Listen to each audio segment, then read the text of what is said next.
Now finally, for my troop type tier list for Siege of Winterfell, it's going to be bows to round everything out. Now, bows obviously have quite a storied history of Siege of Winterfell. This is sort of where their popularity began back in the endpoints of 2021, where they were the best commander type and troop type both in the game mode due to the distance they could attack from, but also they just had the best commander set due to the rage costs of their actives primarily, I'd say, because you could queue a bunch of them to cast at once. Now, with rage costs being normalized with the new set of actives, they no longer have the best set of actives, and I think they've lost out pretty heavily as a result because of that, because other unit types have been improved whilst they've gotten worse.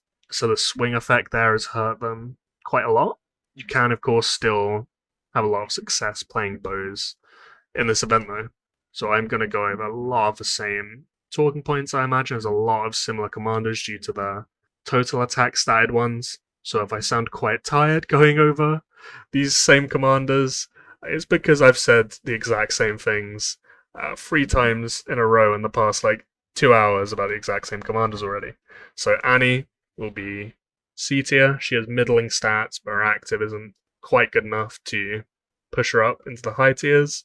Arya is terrible. There's always going to be better alternatives than her unless you are pure free to play. Baelish at gold is brilliant. At purple he's potentially usable. You ideally want him synergizing with Jaime, however, and of course with a bow build, Jaime is quite hard to integrate. Cersei is fine. I think I'm going to move her up a tier for bows specifically. Reason being is it's of course all relative, and bows do not have a Rhea Salma Patello equivalent, which is the best mid-spender commander for the other 3 troop types. So some things will be bumped up a little bit just because that space is being vacated in the tierings. Dany, best commander in the game mode. She may well be the only S tier commander for this build, because there just isn't anything that overly synergizes with bows, and all the bow-specific statted commanders are quite self-contained in their abilities. Egbert is C, I'd say, doesn't have awakening army size, and his active is pretty awful in my opinion, reduces the rage recovery of target troops by 60%. Awful is probably an overstatement. It's actually quite decent, but it's very, very boring. If you're building out your formations and you're getting excited about just slightly cucking one lineup of this alliance you're facing in this giant melee, you're probably just a psychopath. If so, fair play to you, but it's not for me. I'm keeping him in C tier. Jaime, spear stats do nothing for you in this. If you synergize him with Baelish, he'll always be good in any unit type. But there will realistically probably be better alternatives for mid-spenders at least. If you're a whale, the synergy he can provide is probably still worth it, but like I said, there's no Rhea Salma Patello alternative for bows, and they help so much of making more out of Jaime because of how they exaggerate normal attack damage, and that's what Jaime thrives off, and bows just don't really have anything that provides that. Jon, stable B tier for every troop type. Julien, I'll have him B as well. The fact his debuff can buff your other marches as well helps, and there just isn't great alternatives for bows. Egbert provides 20% or 30% more all stats than him, but his active is worse in my opinion, and he has no awakening army size. Kevin, don't like his ability. Bad stats. He'll be bottom tier for me. Kravras, considering alternatives, could go into B or keep him in C for now. He's the 1200% health active equivalent, and pretty much everyone has him at least 2-star, I'd say, because he had that, I think it was anniversary event where you got free tokens for him. Can't remember exactly what it was, but a lot of people have Kravras awakened because of that. Worst case, he's a very solid stat provider. Leila, it's the same case for everyone that isn't Cav. You can only really run her with Dany or maybe Margaery. I wouldn't run her with Margaery in a bow build because you're just losing so many stats. If you're pairing her with Dany, she'll be like A tier. If you're not pairing her with Dany, D or C. I'm actually going to put her in D for this build, to be honest. You could pair her with Sansa, I guess, which I'll move her up one because of Sansa. Margaery, the fact she doesn't give stats to build means she can't go too high in a tiering. Mel is very good, actually. She is one of the stars of this build. If you're a mid-spender, she's going to be one of the best things you can contribute. So anything that targets 5 things in this game mode tends to be very, very good. So it reduces all damage taken to 5 targets for 5 seconds by 40%. In total, that's 200% all damage reduction. That is vastly beyond any of the other damage reduction effects that are available. So something like Cersei, she increases all damage by just her lineup by 50% for 4 seconds. Mel is doing 200% as a damage reduction, to be fair. But it's similar enough for 5 seconds, so it's 4 times more of a damage swing, and it lasts longer. So honestly, I'm going to put Mel higher, to be fair, because that active, whilst it won't shoot you up in the Elam rankings, is so good. And I really, really wouldn't underestimate how good that is. And then next up, Mengo. Mengo is very good for the meta of Siege of Winterfell. The 900% attack stat increase he'll give in his active is always good no matter what unit type.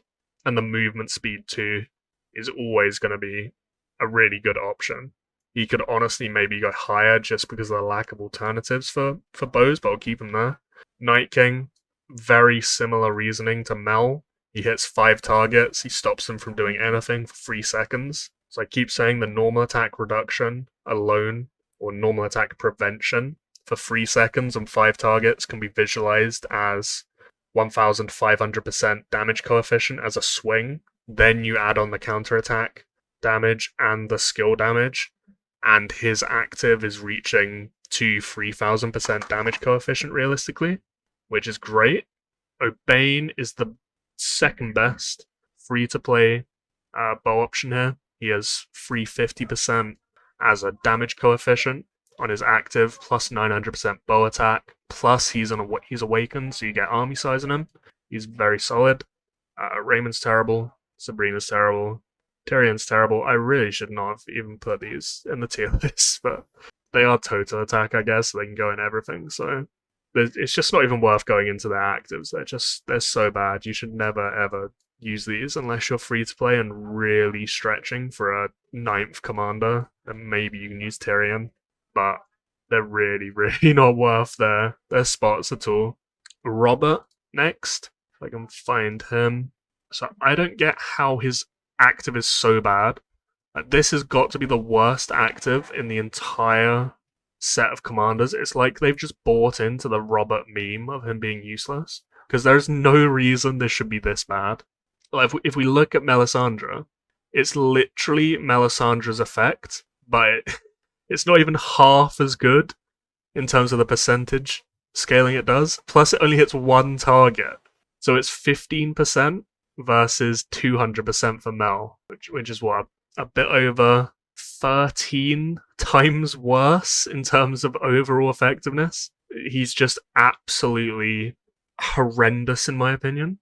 And it's impressive that I'm honestly going to put him in D tier when he gives 120% all bow stats.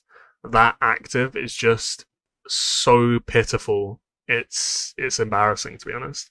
Sandor, A tier in every build, 1350% coefficient on his damage and 50% all damage reduction for 5 seconds. That is great. Sansa, I've continuously said, should be the 3rd chief commander for free-to-play builds, even in the off builds. So for bows, where she actually provides statistical value with her bow stats, she's going to be great. So you hit 5 targets for 430 as a healing coefficient. That's 2,150 total, which is the 3rd highest coefficient for healing or damage in the entire event. So she is honestly really good and one of the stars of the bow build in Siege of Winterfell. You could potentially argue she could go up, but there's no way I can live with myself putting her in the same tier as Daenerys. Seg, boring, but 700% coefficient on his active, which is decent damage. Senelle, basically the exact same as Leila. Just repeat everything I said there. If you have Dany, run Dany, Leila, Senelle, put your Lord in it and just kill everything. Otherwise, don't use her at all. Sheila, if we find her, she is the defense equivalent, as we see for each of the troop types. So she's basically Kravras, but very slightly worse because her active's a bit lower value. Simon will be B primarily because of the stats he provides. It's very hard to quantify how good his active is, removing crowd control status effects. The fact it hits 5 targets in AoE is huge. Control effects, I believe, affect stuff like damage reductions and stuff like that. So, to be honest, he needs to go up a tier. I've mistiered him there. He's definitely in the same tier as Mel because of the AoE and the stats. Sinara, you can't synergize anything with her. Bottom tier. Soren, very boring commander. Bad stats with 60% totals, but has a 650 coefficient heal, which is actually quite decent. For free-to-play players, you can do worse than Soren. And then Theon, he will act as your Drake Enzo Lats equivalent, but he's actually slightly better than them, if I can find him. I get lost on this page so much doing these videos. There he is. So he has slightly higher damage coefficient at 675 rather than 625, and he'll increase bow attack, defense, and health by 600% for 5 seconds. So the other 3, they had 50 less damage coefficient, and they'd only increase their troop type defense by 1,800%. So here he still has 1,800% as a total buff, but it's split between defense, health, and attack. So you're getting better stats, better damage, and Theon's really, really good in these bow builds because of that. So all in all, bows aren't as flashy in this event as they used to be. If you have Gold Dany, you're going to want your Lord of her. You're going to want to be nuking stuff with her as much as possible. You can run Dany, Leila, Senelle if you have that. Alternatively, the more mid-spender brackets, your best actives will be Melisandre, Sansa, and Simon, which is not a sexy trio because they're all support actives. But in terms of supporting your alliance and helping them win giant brawls, they will be providing a ton of value. It just won't be showing up in the Elim leaderboards, unfortunately. But the 3 of them are really, really good.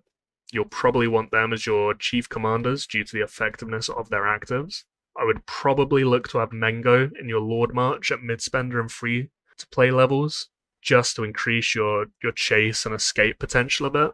And I think that's all there really is to say on bows. It's a pretty simplistic set of commanders. You can't do all the fancy stuff you used to be able to do with their actives, unfortunately. Or maybe some would consider it, fortunately, because it was very, very OP, to be honest, with Wales running those min-maxed bow builds in Siege of Winterfell.